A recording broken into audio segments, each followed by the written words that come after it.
Ćao svima, Dylan je. U današnjem videu nećemo imati facecam zato što je studio trenutno u fazi sređivanja. Ubacujemo neko osvetljenje i neku pozadinu da bude malo zanimljiviji kadar kada me budete gledali kad budem pričao o opremi i ostalom. A u današnjem videu ću da vam objasnim ono što vidim da mnogi traže na YouTube ali ne mogu da nađu, a to je kako da obrađujete videoklipove ali da neko priča na srpskom jeziku, jer znam da i meni, iako znam engleski, ipak bi mi bilo lakše da mi neko to objasni, tačnije da mi je objašnjavao kada sam učio na srpskom jeziku. Nalazimo se u programu Adobe Premiere Pro, verzija 2018. Zašto ne koristim verziju 2019? Zato što je verzija još uvijek puna bugova, još uvijek nisu ispravljeni neki bugovi, i ako imam poprilično jak računar, i dalje ne mogu da radim neke stvari u njemu bez da program zatrzava, da šteka i ostalo. Dakle, nalazimo se u Premieru i sada ćemo da napravimo novi projekat. Idemo na File, idemo na New, idemo na Project i sada ćete ovdje da date ime vašem projektu. Ja ću da napišem Editing, recimo. Ok. Nisam pokazivao one opcije zato što ih ni ja ne gledam, jednostavno ih ostavite kako jesu i to je to. Sada ovdje ćete da ubacujete vaše klipove, ovdje ćete da vidite kako izgleda ono što montirate ovdje, to će bude prikazano ovdje. Ovdje će vam se prikazuje kada kliknete 2 puta na neki video i kada ga otvorite da vidite o čemu se radi, ovdje će vam se prikaže taj prikaz. Imate Lumetri Scopes, to se koristi za color grading koji ćemo raditi u nekom drugom tutorialu.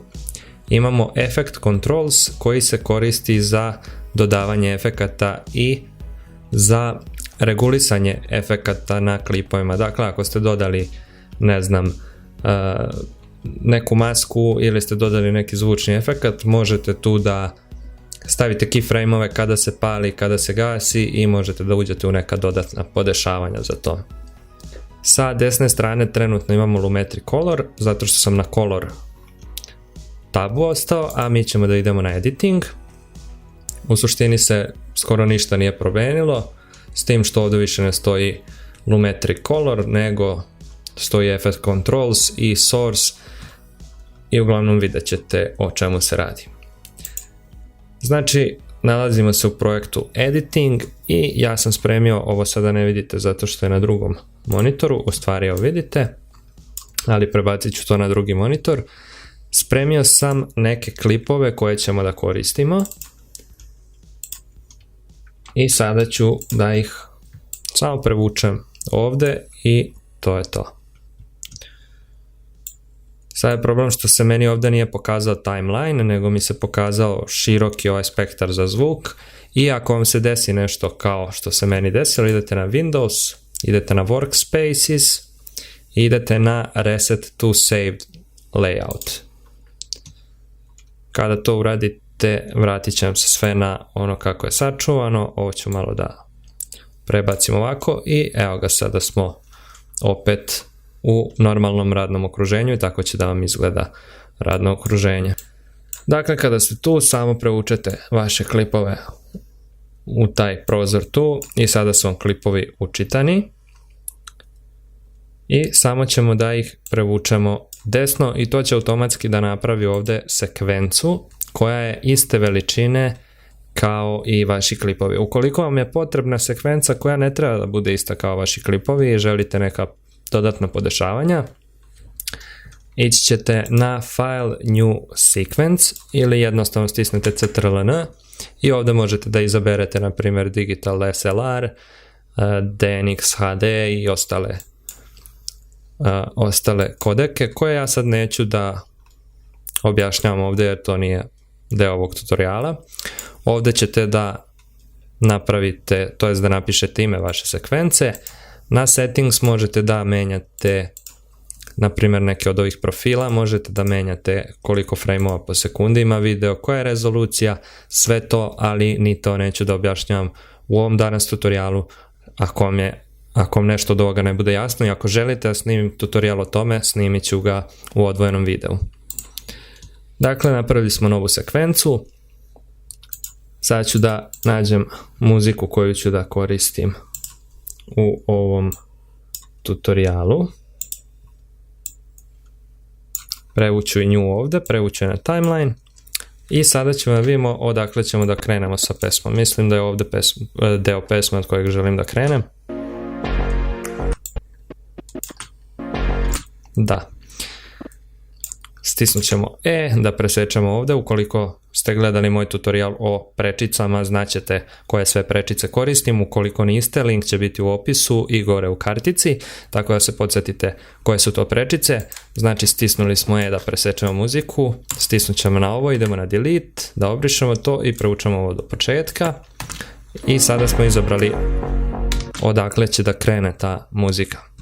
Nakon toga stisnut ćemo ovaj vamo katanac koji će da zaključa tu celu traku i sada ne možemo uopšte da pomeramo, i ako stisnemo na primjer E, vidjet ćete da se to ne odnosi na tu traku koja je zaključana. I sada ćemo da idemo najjednostavniji projekat, to jest najjednostavniji postupak editinga je to da idete na svaki bit i da tu napravite rez. Rez ćete da pravite na duplo V i on će automatski, znači ako ovdje napravite rez na duplo V, on će ovaj deo sa desne strane da odseče. Opet ponavljam, imate video o svim prečicama u Premieru u kojem sam to objasnio do detalja. Pustit ćemo pesmu i sve ćemo klipove onako kako želimo da ih čujemo. Ali pre toga primetit ćete recimo da ova dva klipa su nešto kraća od ostalih i to ćemo odmah da rešimo da ne bi imali problema pri editingu. Malo ćemo da ih razmaknemo, desni klik, speed, duration, stavit ćemo ovdje na 50 i idemo ovdje time interpolation, optical flow. Ok, isto ćemo da uradimo i sa ovim klipom. Optical flow, ok, ripple delete, shift delete, to je isto. I sada imamo ta dva kadra koji su produženi. Stisnut ćemo enter da se izrenderuje ovo što je crveno.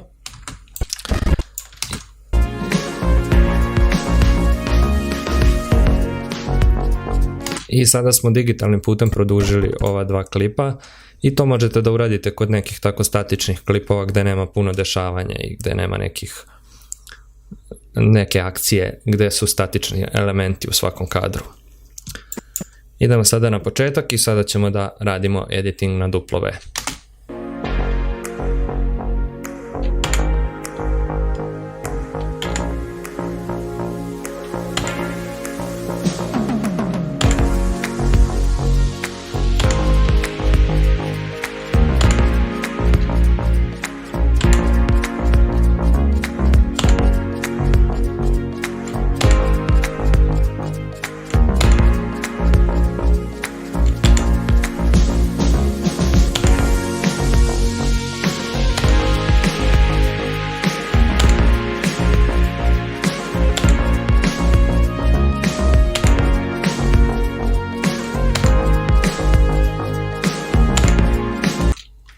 Sada smo isekli sve klipove na dužinu koja je potrebna.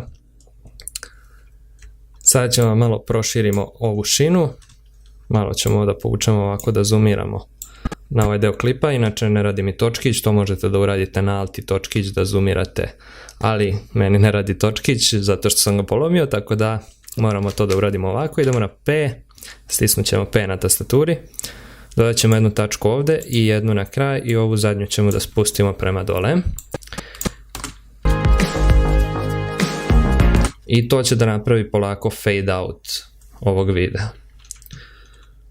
Nakon toga ćemo da proširimo traku dole, otključat ćemo je i uradit ćemo isto, evo otprilike ovdje, da polako postepeno se smanji ovaj zvuk koji je išao.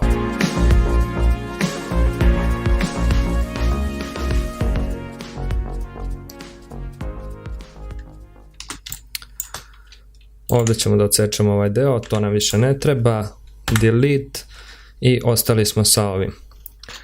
Sljedeća stvar koju ćete da uradite, ići ćete u vaš B-roll projekat. Imam ambience zvuk i ovo je sada već dizajn zvuka. Možete dupli klik da stisnete ovdje, on će automatski da vam raširi šinu. Malo ćemo jedva da povučemo ovu liniju gore i to će poveća volumen celokupnog ovog ambijensa koji ovdje imamo. Stavit ćemo rampu na kraj i na početak da nema oštrih prelaza. I sada ću da vam pustim bez muzike da čujete o čemu se radi tu.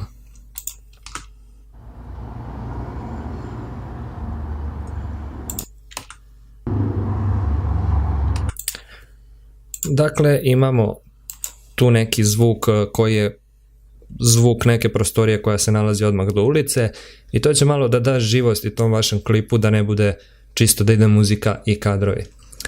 Također imam ovdje dva zvuka koja ću da prevučem u moj projekat, Fan 1 i Fan 2 ili Fan 1 i Fan 2, i to su samo zvukovi propelera.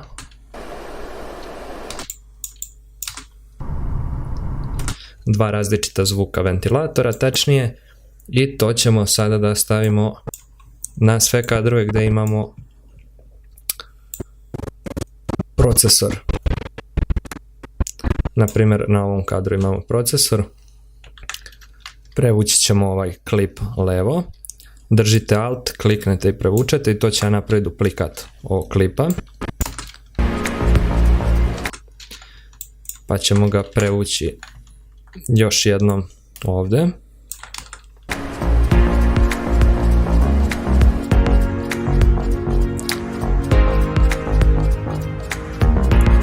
Ovdje se ponavljaju dva kadra, namjerno sam to ostavio, znači kliknete na ovo, Shift Delete i to će da obriše taj video odatle. Idemo dalje. Ovdje je sada prikazana grafička kartica i tu ćemo stavimo ovaj drugi zvuk.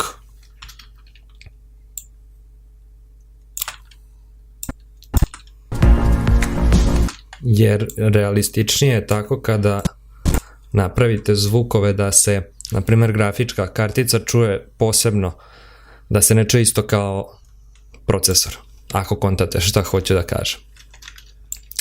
Sada ćemo opet da stavimo ovo ovdje i još jednom na sljedeći kadar, pošto vidim da je i u sljedećem kadru.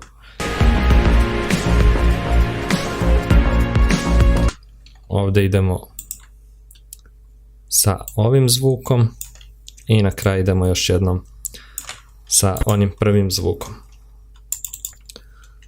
Sad ćemo da uđemo ovdje u audio i idemo na audio track mixer.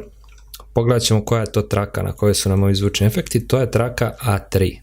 I sad ćemo naći ovdje traku A3 i spustit ćemo malo jačinu.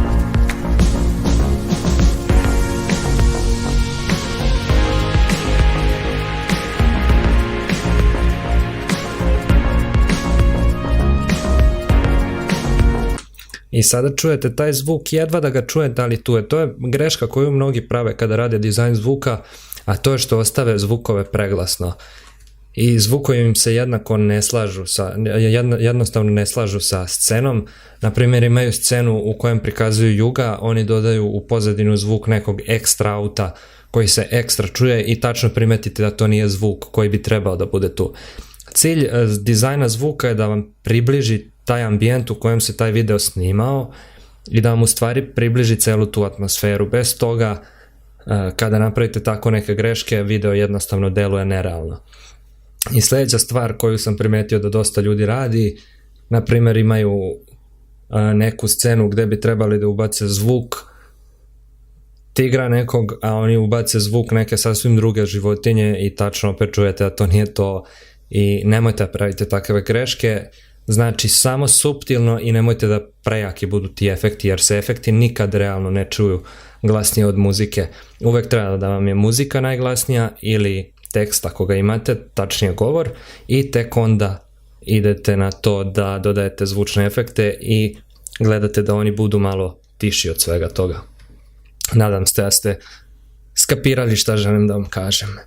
Sad ćemo pustimo sve ovo iz početka, vidimo šta smo uradili. Pre toga ćemo se vratiti na editing da malo veći vidite ovaj prozor.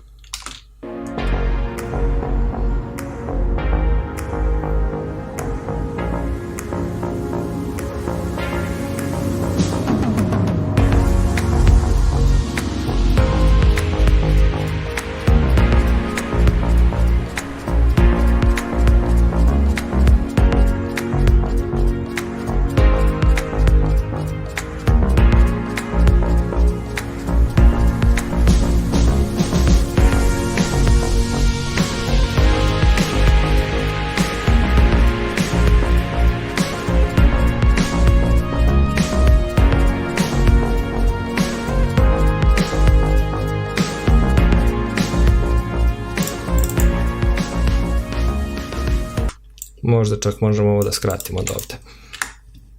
Ovo ćemo da obrišemo. I možda ste primetili da je kvalitet ovih snimaka jako dobar, ali ako vam kažem nešto možda će vas zaprepasti, svi ovi klipovi koje sam snimao su snimljeni u 720p rezoluciji, posle su povećani na 1080 i koristio sam par plugina koje ću da vam pokažem u sledećim tutorijalima koji su napravili da oni izgledaju ovako čisto i da prosto izgledaju kao da su snimljeni nečim mnogo boljim. Za kraj kada smo izmontirali taj video, recimo da je to ta sekvenca koju želimo, idemo na kraj klipa, ovde, držite shift i onda će da vam se ovaj playhead lepi za kraj klipa, znači idete na kraj, držite shift i stisnete O. Sada ste stavili in and out point, tako se to zove, znači tačku od koje i do koje ćete da eksportujete video. Stisnemo CTRL-M. Izabrat ću ovde Vucoder R2. To ću da vam objasnim kako da instalirate, to je jedan odličan plugin za renderovanje koji treba da imate, ali pošto vi to nemate još uvek, stavit ću na H264, Match Source High Bitrate, stavit ću ovde ime i nemojte da stavljate ono da nešto nakucate bez veze na tastaturi jer će vam možda zatrebati taj video negde u nekom sledećem projektu i nećete moći da ga nađete zato što se nećete setiti kako ste ga nazvali. Dakle, uvek stavljajte foldere po datumima, po godinama, po mesecima da znate tačno kada ste šta radili i otprilike stavite neki opis kadrova ili opis videa da znate šta bi mogli da tražite ako vam zatreba taj video. Finished video, idemo na export i sada sačekamo da se taj video renderuje i da se eksportuje. I to bi bilo to. Ako vam je ovaj tutorial pomogao i ako želite još ovakvih tutoriala o grafičkom dizajnu, web dizajnu, videoprodukciji, snimanju, opremi, računarima, čemu god što se tiče tih medijskih usluga, ostavite komentar, zapratite me, stisnite na subscribe, podelite video sa prijateljima, ostavite like, tako mi možete uveliko pomoći da rangiram ovaj video malo bolje na YouTube-u. Zapratite me na Instagram profilu privatnom Dilan je i zapratite me na poslovnom profilu ID Studio RS, linkovi će biti u opisu. Vidimo se u sledećem tutorijalu.